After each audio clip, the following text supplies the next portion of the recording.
So this is Emil. He is almost 8 months old now, and he was present for a lot of the testing that we did. He was also present for the launch in utero. And so over the course of our first ISS project, we made an entire new human along with all the other testing that we did. This flight suit that he's wearing was from his auntie Parastoo that we got when we were down at Cape Canaveral for the launch in December. And that's my favorite face he makes right now. Since he doesn't have any top teeth.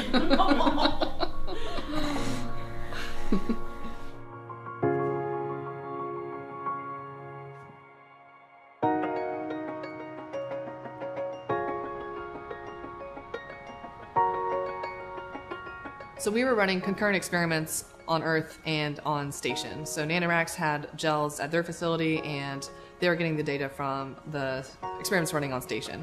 And so we were looking at how the gels formed, their structure, and also how the drug release profile was changing given those two different environments. NanoRacks brought the plates back to us, and we all made sure that we are here, and we opened the plates all together, and we had the same type of excitement that we had at Kennedy Space Center. It was already exciting because space never loses its cool, and so we had these plates where, oh my god, these are what the astronauts touched. And so we opened them, and they've been to space and back, and now they're in our lab. We could just at least look at them and see like how the integrity is different, if the structural changes are something that we can observe just by looking at the gel. And when we looked at the data that we got from the equipment on station and the equipment from NanoRacks, we could see that there are differences in the drug release profiles from those gels that were happening at the same time. We actually observed some interesting changes that we hope that we will be able to prove doing actual structural tests and more in-depth studies. But just by observation, it seemed like there might be some changes. While the thrill of the rocket launch may be over, Elaine and Parastoo still have one of the most exciting parts of their journey ahead: publishing.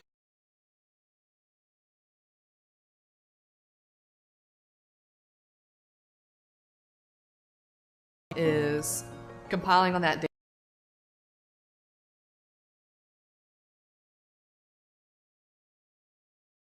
Really interesting data from these experiments that were, again, super simple, but the story it might tell us could really inform material science as a whole.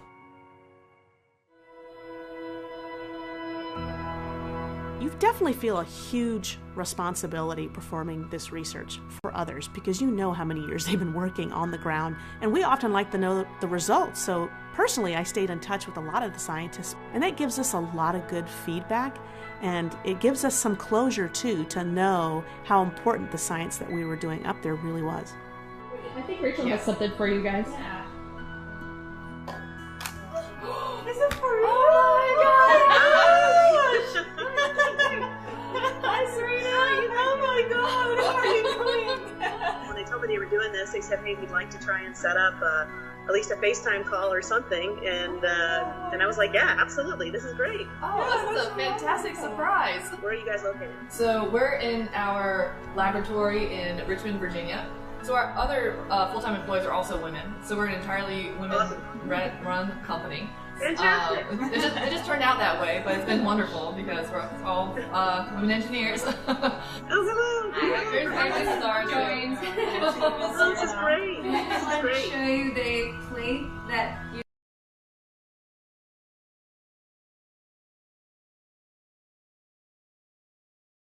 See, it's even neat when we get to see the science back down in your hands, too.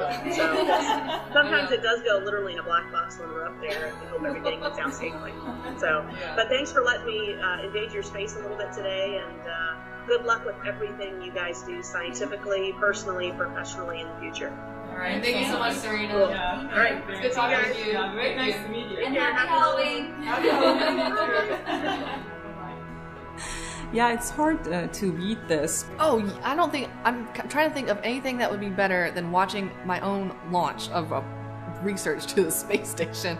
I actually have, like, my background of my cell phone is actually like the picture of us sending the product to space station. Definitely a lot of people are surprised that young females in STEM have, this type of experiences and have contributed this much. I still look at the sky and I really think everything is so far away, and look at the stars and everything looks like nothing is achievable. But then just being a part of this whole experience, it just is a dream come true. Elaine and Parastoo now join the thousands of scientists who've performed research aboard the International Space Station, making the most of what microgravity has to teach us. This dedicated group is bringing what they learn back to Earth, helping improve lives and advance exploration. What Space Station gives us is a different sort of laboratory, and what's really meaningful to me is to be able to come back down and talk with my patients and let them know about some of the discoveries we made. This means a lot to me as a clinician, and so it was really neat to be able to perform that sort of science on station. The energy that everyone has who's involved in space research is extremely contagious, and so you just get hyped up about it because everyone else is so excited about it. Yes, the timelines are long, but everyone is so positive and certain that they're doing a good thing and that the money is well spent, and that is what drives people to keep doing this sort of research.